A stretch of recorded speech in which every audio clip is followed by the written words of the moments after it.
اب جو ہونے والا ہے نمبر 1 فوری طور پر تیسری عالمگیر جنگ جو سر پر کھڑی ہوئی ہے، آرمگیڈون جسے وہ کہتے ہیں بائبل کی اصطلاح میں، اور الملحمۃ الکبریٰ یا الملحمۃ العظمیٰ یہ حدیث کے اندر کہا گیا ہے۔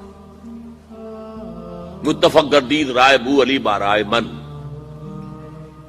انجیل کے آخری کتاب ریولیشنز آف جان، اس میں آرمگیڈون، اگر ڈکشنری میں دیکھیں گے تو آپ کو معنی ملیں گے آرمگیڈون کے، a very big war which will be fought between the forces of evil and good before the end of this world۔ اور اسی کا ذکر حضور نے کیا، بہت بڑی جنگ ہوگی، بہت بڑی جنگ ہوگی، مڈل ایسٹ اس کا میدان بنے گا،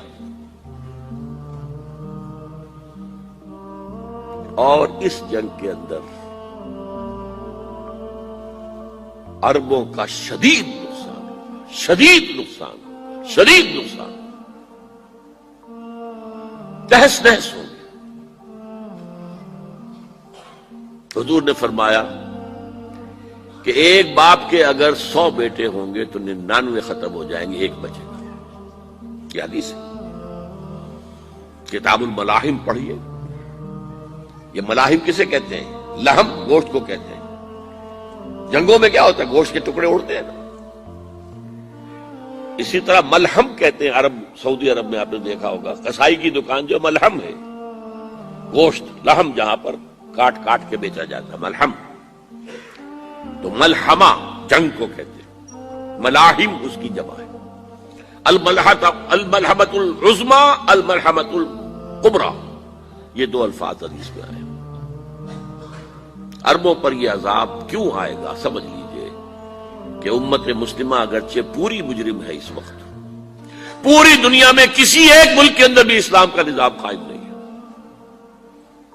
اور اسی لیے ضربت علیہم الذلۃ والمسکنۃ وباؤوا بغضب من اللہ، آج ہم اس عذاب میں مبتلا ہیں۔ میری کتاب موجود ہے اس پر، سابق اور موجودہ مسلمان امتوں کا ماضی، حال اور مستقبل ہے۔ آج کیوں ذلیل کہ کل تک نہ تھی پسند گستاخی فرشتہ ہماری جناب نے، اس کا جواب یہ کیے ہیں۔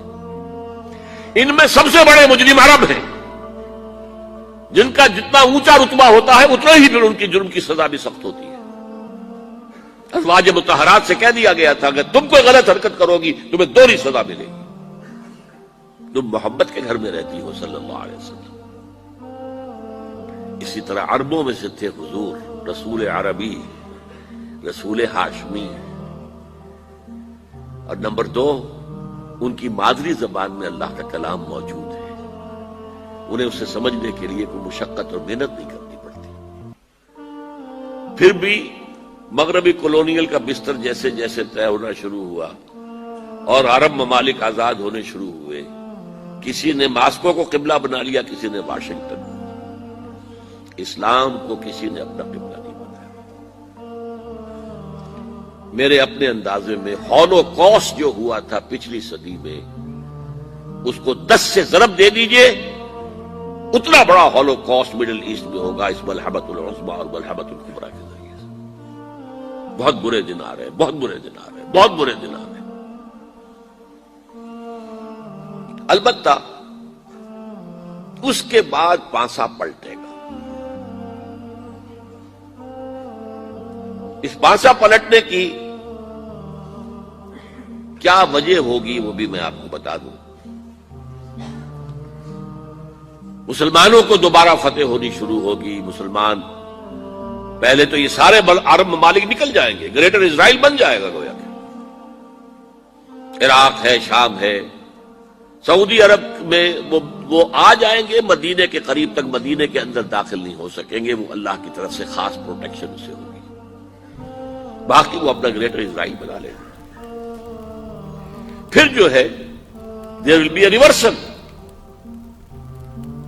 اور اس ریورسل میں مسلمان دوبارہ ریگین کریں گے اپنے کھوئے ہوئے علاقوں کو۔ اس میں 3 واقعات کو ذہن میں رکھیے۔ پہلی بات وہ جو میں کہہ چکا ہوں کہ کسی نہ کسی ملک میں، کسی عجمی ملک میں، عربوں پر تو عذاب آ جائے گا، آخری عذاب آئے گا، عجمی مسلمان ملک میں نظری طور پر ایران بھی ہو سکتا ہے، افغانستان، پاکستان، اور کسی درجے میں بھارت، وہاں بھی تو آخر 20 کروڑ مسلمان ہیں۔ لوگ 18 کہہ دیتے ہیں اور وہ 12 بھی کہہ دیتے ہیں کہ 20 یا 25 کروڑ مسلمان بس رہا ہے ہندوستان کے اندر۔ بہرحال یہ جو دوبارہ پھر مسلمان جو ہیں ابھریں گے، اس میں پہلا سبب کیا ہوگا کہ کسی علاقے میں، عجمی مسلمان علاقے میں، خلافت علی منہاج النبوہ قائم ہو جائے گی۔ میرے نزدیک پاکستان اور افغانستان، میرا گمان ہے واللہ عالم، میں نے کہا تھا ان باتوں میں اختلاف کی گنجائش ہے، یہ کوئی میں قرآن و حدیث کی روح سے نہیں کہہ رہا ہوں، لیکن جو میرا مشاہدہ ہے افغانستان کی تقسیم ہو جائے گی، پختون حصہ جو ہے پاکستان کے ساتھ ملے گا، اور یہ یہاں پر وادی سندھ، جس کو اقبال نے کہا ہے کارواں زی وادی دور و دراز آیت برو، اس یہاں پر خلافت علی منہاج النبوہ کا نظام قائم ہوگا اور یہاں سے فوجیں چلیں گی، نمبر 1۔ نمبر 2، عرب کے ریگزار میں 15ویں صدی کے مجدد کا ظہور ہو جائے گا۔ مہدی کو ہم مانتے ہیں مجدد، شیعہ مانتے ہیں 12ویں امام جو چھپے ہوئے ہیں، ان کے امام معصوم جو ہے 12، ان میں سے آخری جو ہے وہ چھپے ہوئے ہیں غار میں 1200 برس سے، اور وہ ظاہر ہوں گے۔ یہ ان کا عقیدہ ہے، ہمارا نہیں ہے۔ ہم سمجھتے ہیں جیسے ہر صدی میں اللہ مجدد بھیجتا رہا، اسی طریقے سے میرے گمان میں 15ویں صدی کے مجدد جو ہے وہ حضرت مہدی ہوں، ان کی حکومت جا کر یہ فوج قائم کرے گی، عربوں میں دم نہیں ہوگا، وہ اپنی عیاشیوں کی وجہ سے بالکل کھوکھلے ہو چکے، دولت کی فراوانی اور عیاشی۔